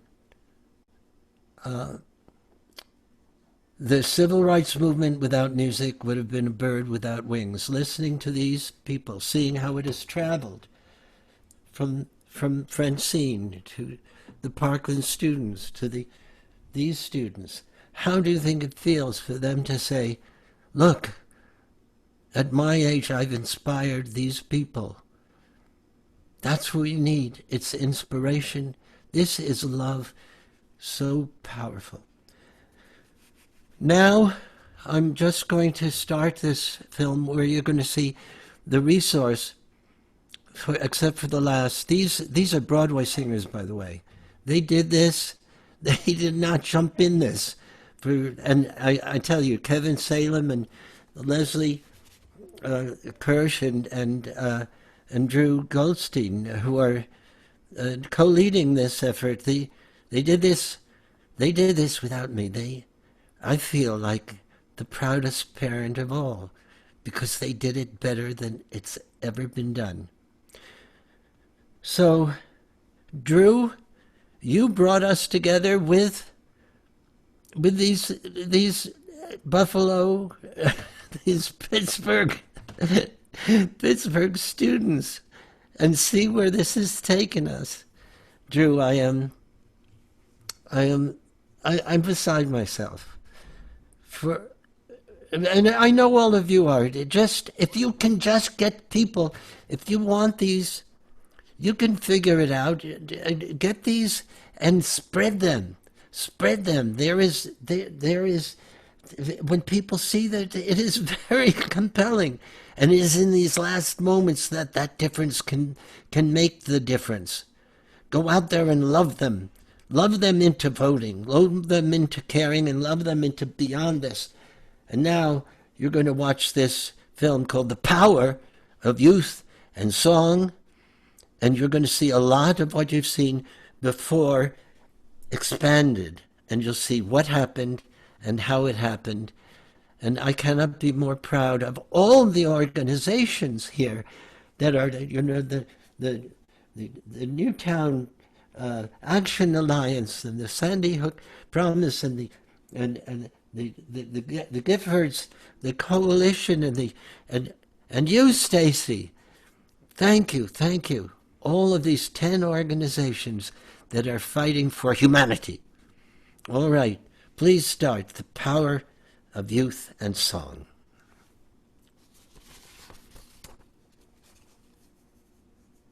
Wake up, America, wake up. Wake up, America, wake up. Cycles of violence, it all seems so mindless. Halls we were gunshots and then they go silent. Darkness before us, children are dying, but we won't be quiet, our voices are rising. Good evening, and welcome to the Youth Voter Initiative.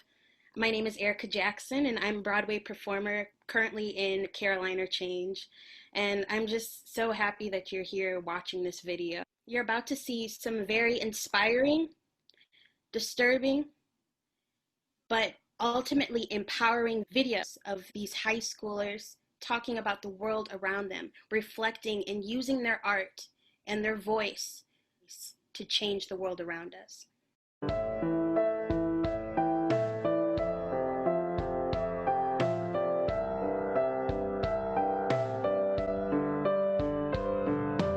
Oh, they took my home away. Why do I feel unsafe?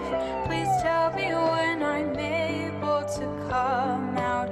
You told me it's not the end. I feel like it's pretend. How am I supposed to live like this now? I won't give up today. Too many words to say.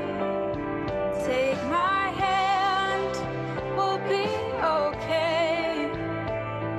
The children will lead the way. The children will lead the way. Today and every day, we will continue to fight for those things that are right. We will continue to fight for our lives. We will continue to fight for our dead friends. Open the door that leads to hope. The whole world needs to know that these lives won't be lost in vain. Oh, our voices will be heard. Our songs will spread the word. Our truth will be the seed that grows the change. Well, I say one life is worth more than all the guns in America. I won't give up today. Too many words to say. Take my hand, we'll be okay. The children will lead the way. Rest in power, rest in peace. It's for the fallen that we speak. I won't give up today. Too many words to say. Take my hand, we'll be okay. The children will lead the way.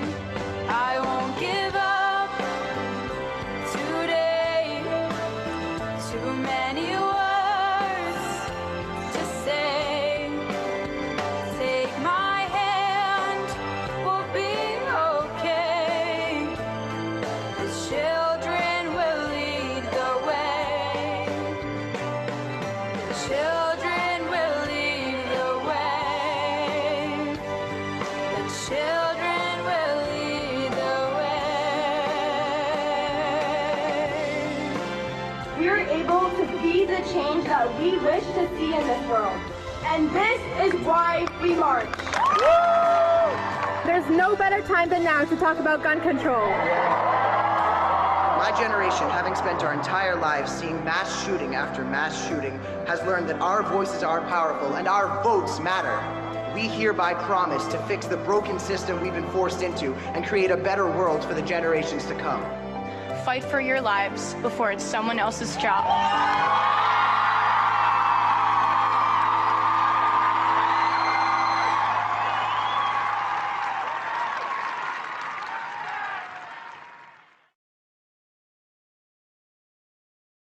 My name is Marisol Martinez, and I'm a senior at Marjory Stoneman-Douglas High School.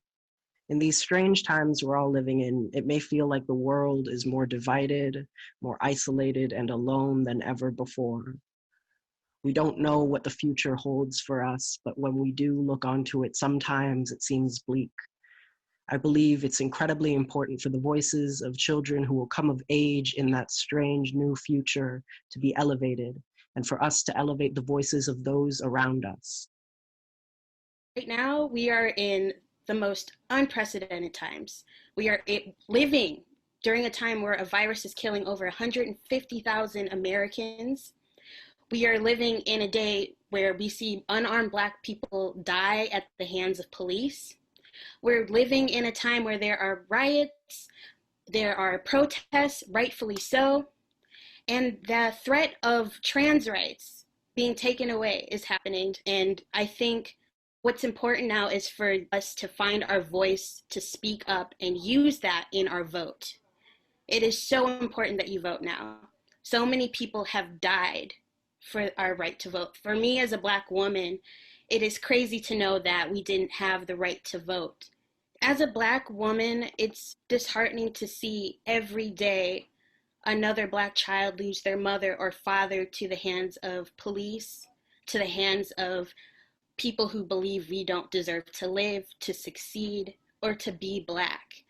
And I think it is a huge insult for people to not use their vote and their voice to right these wrongs. Every life matters. No more, no more, no more. Please follow. No more. No more. No more. No more.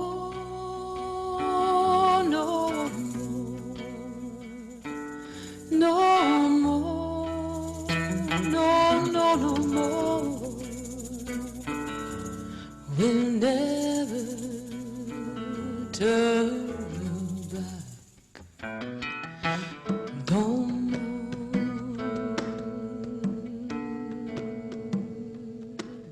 I found her in here. Oh, resting place, and he has made me blessed.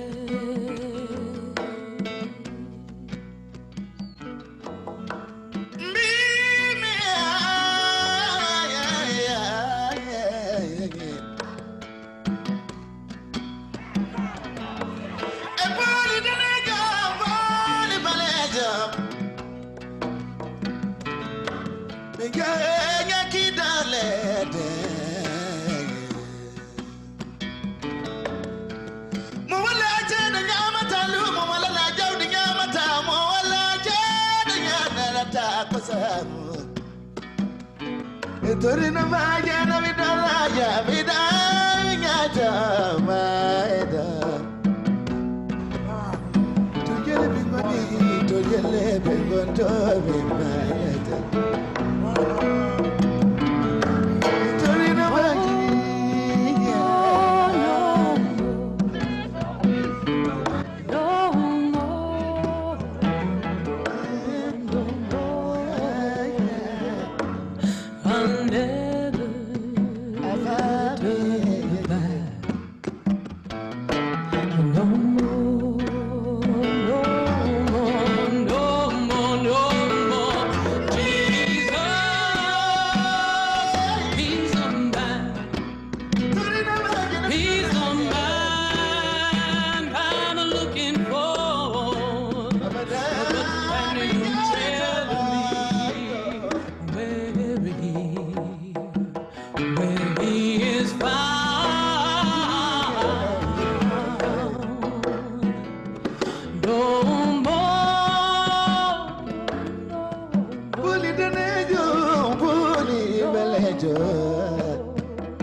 This is how we cope.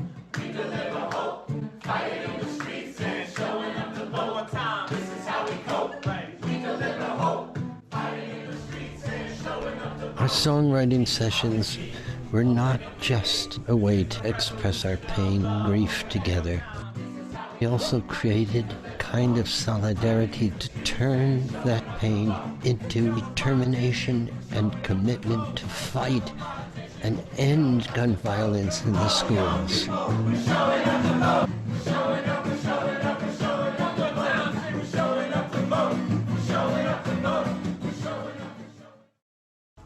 Wake up, America, wake up! Cycles of violence, it all seems so mindless. Altering the gunshots and then they go silent. Darkness before us, children are dying, but we won't be quiet, our voices are rising. Wake up, America, wake up! Wake up, America, wake up! Nothing's gonna happen if we don't take action. Nothing's gonna change if we same old ways. Nothing's gonna happen if we don't take action. Nothing's gonna change if we same old ways. Wake up, America, wake up! Wake up, America, wake up! These were once lives with hopes and dreams, not just statistics on ripped at the seams. Sitting behind your TVs and phone screens, how can you ignore your own children's screens? Have you grown down to this? Is this your norm? It's been going on since before we were born. We won't be complicit, we need reform, and we won't forget who we're fighting for. Wake up, America, wake up! Wake up, America, wake up! Nothing's gonna happen if we don't take action. Nothing's gonna change if we say. And I think whenever we talk about the song, we always talk about how the song healed us. And we don't know if we would have been able to be where we are now if we didn't have these songs to put our feelings and our emotions to. Because when we first wrote them, we didn't really understand that we could make a change because we were so young. And now looking back on it, I'm so grateful that we had the opportunity to do this, because not only did it help us, but it's helping so many other people who just listen to the lyric. I am a former student at Stoneman-Douglas High School. I'm going to be going to college in a few months. But I was 16 and a sophomore at the time of the shooting. And for me, the shooting was to say that it uprooted everything wouldn't be giving it enough of how much it influenced me. I was so overwhelmed by my feelings of fear and sadness and isolation.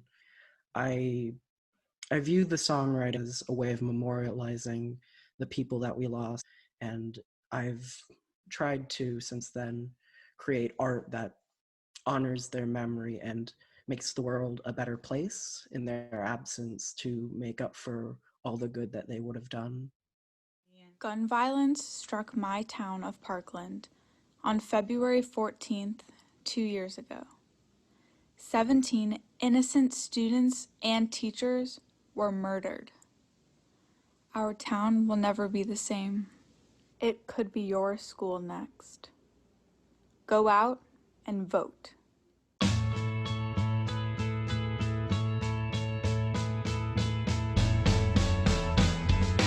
This is a song for the silence, the ones that we lost in a sea of violence. Speak out for those who can't speak anymore. They are the friends we are fighting for. This is a song. This is a song for the silenced.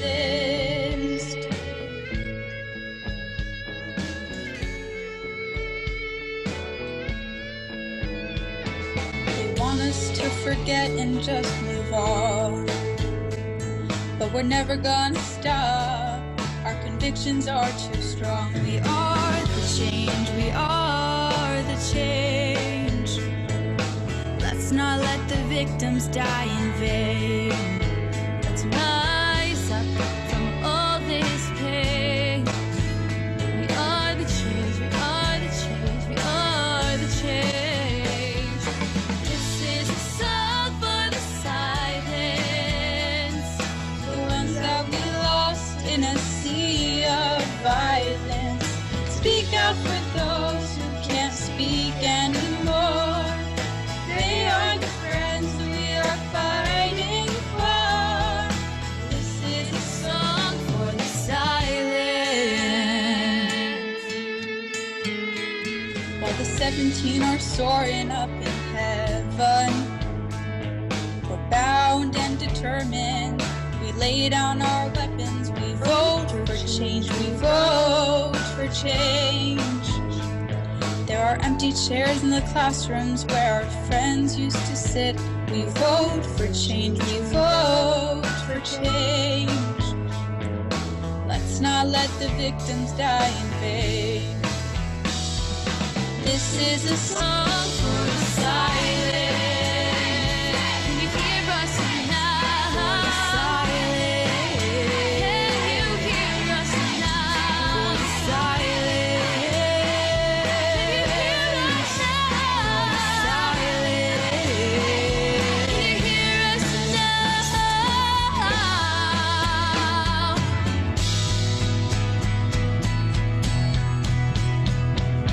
This is a song for the silenced, the ones that we lost in the sea of violence. Hi, I'm Nina West. I am from a television show called RuPaul's Drag Race. I have been an entertainer and activist for the last 20 years. I've had the chance to work within my own LGBTQIA+ community and to experience the tremendous lows and the incredible highs. I have been around for the last 21 years doing drag and figuring out what about my community ticks, pulses, and bleeds. I remember flying from my hometown of Columbus, Ohio, down to Orlando the day after the Pulse nightclub massacre to be there for my friends, to perform in a benefit, and to talk about the importance of gun regulation and making our country safe again. Somewhere along the way, the conversation has always gone back to why guns are so important and we should arm teachers. And here you are, a generation, the generation that is going to enact change. But we need you to do it. You will speak up and lead me. You'll take someone like me by the hand and help me understand how I can join in the fight. Now, take that courage, that resilience, that strength, and lead me to the voting booth this November. Lead me to a better country, and I will stand behind you. I will stand beside you. I will fight with you for a country that sees every one of us and treats us all equally. Black, brown, queer, trans, non-binary, woman, man. It might sound trite to you, but we are all in this together. Since the shooting, I've been involved in, as we all have been, advocating for gun reform and gun control, as well as LGBT rights. I'm a trans woman, and I also have been focusing my poetry on exploring that topic, as well as topics of race. It's strange times that we're living in right now for, I'd argue, all minority groups, where we're making huge strides, but we also take huge losses. I'm also transgender, and to see somebody who's using their voice for the better, it really just definitely inspires me. And I I have experienced some things where like I will get reminded of bad things that happened in the past. I mean, of course, not to the level that you have, but I just like, I think when it runs through my mind, it just definitely terrifies me, and I have to calm myself down. But how do you calm yourself down if nobody's there, you know? It's hard for me, especially when I'm alone. Thankfully, there haven't been a lot of situations like that where I'm isolated and I have an episode of PTSD be triggered. But normally, if I can, I'll listen to music. If it's an irrational thing that I'm panicking about, then music is usually helpful there. Breathing helps. Just sort of detaching myself from my fear and thinking through it and understanding that it's going to be okay. I just kind of wanted to add on to Santina. I'm gay, like I'm a gay, but I'm white and male, and so like the fact that you are so strong as like part of the LGBTQ community, like, and then like a person of color, and then gone through what you went through, I just like thank you, and like thank you for using your voice, and like that's just the fact that you're so strong, and like it's just incredible, and it's like I don't know, I don't even know what to say. Yeah. Thank you. Yeah. For queer people, trans people, and gay people, there's a lot of internalized stuff that we hold against ourselves. In making progressive action and making change, if you can't vote, a great place to start is examining yourself and the biases that you hold against yourself or the people closest to you, and trying to educate, like, say, your close family members or your friends as someone who actively promotes a better world.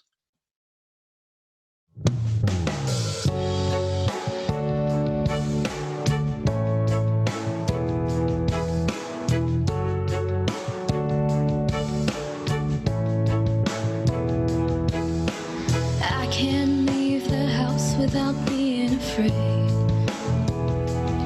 Some see my skin as a weapon. They're threatened by the way I'm made. Even my friends downplay the danger. Stay quiet like they don't care. Don't they know next time they watch the news, my face might be there. If I scream, will you hear me? If I can't breathe, will you help me? We will, right now, we will help you. And we will raise our voices till we drown out the hate. Take a stand for love before it's too late. Who are we? Who are we? Who are we to speak up? We're the leaders of tomorrow. The world's gonna hear from us. As long as there's injustice and violence, we won't succumb to the sin of silence.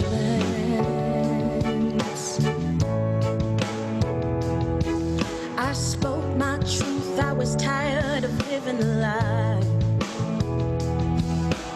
Oh, our love is different. I'm committed to living my pride. But at school, at church, at home, at work, they criticize my every act. They're trying to convert me. They won't succeed. I will fight back. I am enough. I am worthy. If love is love, why do they hate me?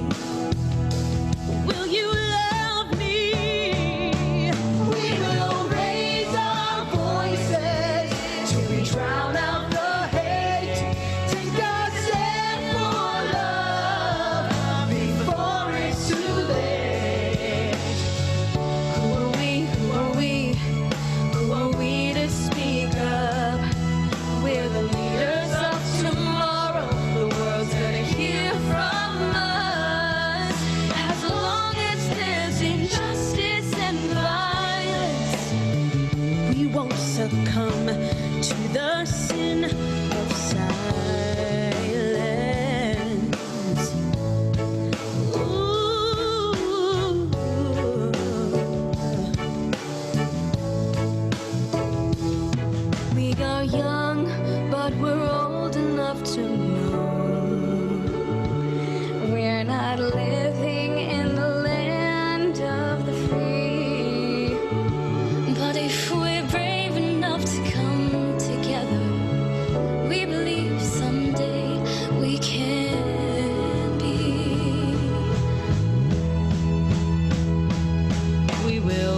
voices till we drown out the hate. Take a stand for love before it's too late.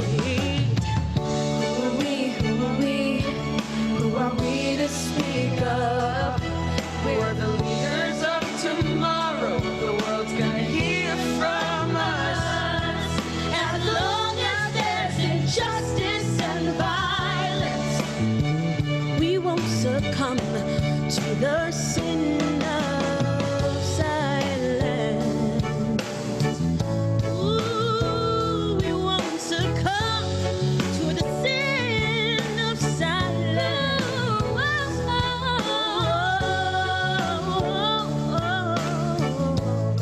To the sin of silence.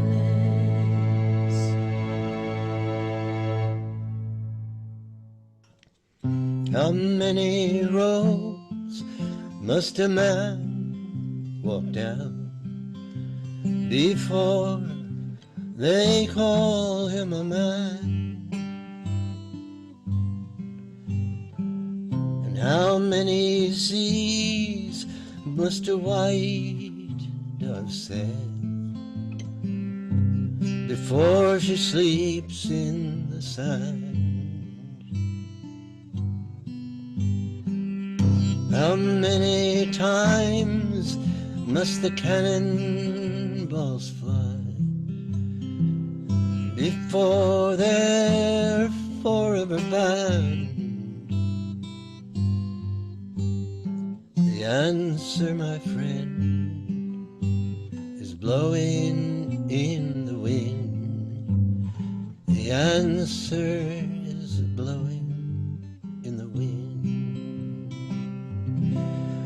I'm very proud to be a part of this effort because I sang this song with Paul and Mary at the March on Washington in 1963 and the Selma Montgomery March, and I've been part of this effort for a long time. And I was hoping that the voices of some people who are octogenarians, but absolutely with you and supporting you, and a little bit of our perspective might be welcomed at this gathering of youthful, beautiful, heartfelt energy. Let me just say that I've been in the streets, and that's what we have to do, but until we transform the street power into power from above, the governmental power, we cannot affect the changes we need. So my urgent request to you, as a person who has demonstrated so many years, is you must go out and vote. And I want to introduce you to an activist who can tell you about the struggle and the terrible price that has been paid in order for people to be able to vote. Her name is Letty Cotton Pogrebin. Hi, I'm Letty Cotton Pogrebin. I'm a writer and activist and one of the founding editors of Ms. Magazine, the national feminist magazine that's been publishing for more than 45 years. I'm recording this on August 26th, 2020. So I'm very upbeat because we've been celebrating the passage of the 19th Amendment to the Constitution 100 years ago today. I was raised on the absolute requirement, the compulsion, the necessity to vote. Voting in my Jewish household was as important as going to synagogue on Yom Kippur. You had to vote. And I want to acknowledge that past and what I owe to the suffragists who made it possible for women to vote. And I suppose I want a special message to the young women who are watching this. People died for you to be able to vote. Women went on hunger strikes. They were force-fed raw eggs down a pipe that was shoved down their throats. They chained themselves to the White House fence. They battered and down the resistance for 72 years. No way should you take for granted your vote, and please honor them by going to the ballot box on November 3rd. I want to introduce you to an activist who really defines the word organizing. Please meet Heather Booth. Students, you are the future. You can change the future, but only if you organize and vote. If we organize, we can change the world. I know it from my own experience. When I was a young teenager, I was in Mississippi in 1964 with a Student Nonviolent Coordinating Committee. John Lewis was the chair of the committee in those days. And this picture behind me is of me with Fannie Lou Hamer, a great civil rights leader. But during that summer project, there were 3 young volunteers who were killed because they were helping people, poor Black people in Mississippi, gain the right to vote. But because we organized, we changed the laws, and we passed the Voting Rights Act. We're living in a time of incredible peril and incredible promise. It's perilous because so much of what we care about is at stake, but it's also a time of promise because there is an opening for change.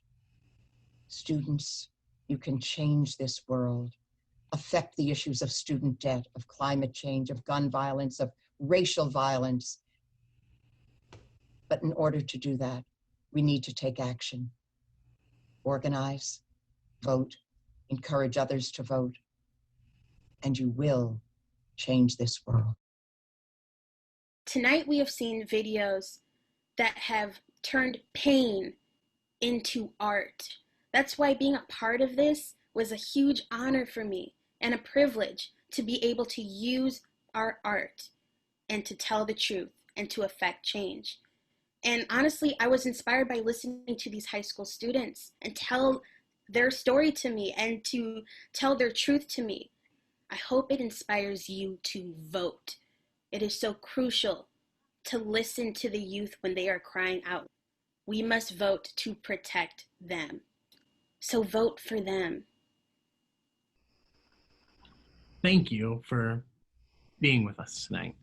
It's time to go, but it's also time to start. Now is the beginning. What we've just watched is challenging, and it's powerful, and it's painful. So many people have sacrificed everything to continue this democracy. Wars have been fought over this. Countless men and women have died so that we could peacefully walk into a booth and cast our ballot for the person that most aligns with the things that we believe in this world. Kindness, generosity, grace, diversity, equality, an important sense of self and an important sense of community. Understand that in this responsibility we all have as American citizens, we also have this tremendous opportunity to use our voice for those who might not have the right. That great promise that we all understand as an American nation, or we used to, that we need to get back to. This is a land of dreamers. Some of us might be natural citizens, others might be immigrants. Some might be too young to cast their ballot. You, my friends, have so much power in your hands to help speak for those who have no voice. In this moment, I hope you find your voice. I hope you use your voice. I hope you go out into the streets and you protest and you sing songs and you dance with one another and you celebrate the beauty of everything that is this life. And in that celebration, I also hope you use that voice to go into a voting booth or to cast your ballot early and mail it in and use the great USPS to use and exercise your most incredible right in this country, the right to vote.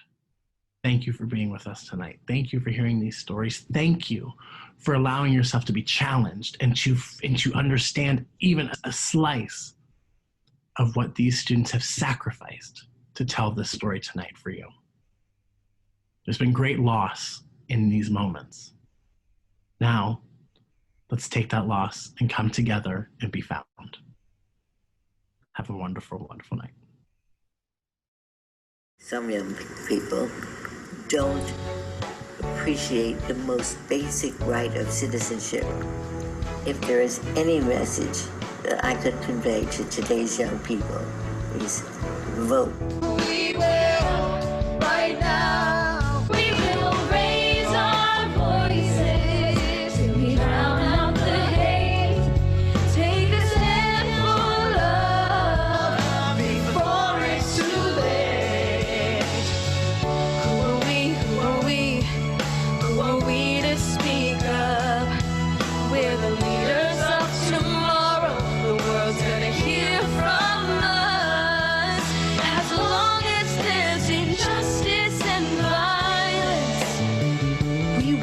succumb to the sin of silence. Ooh.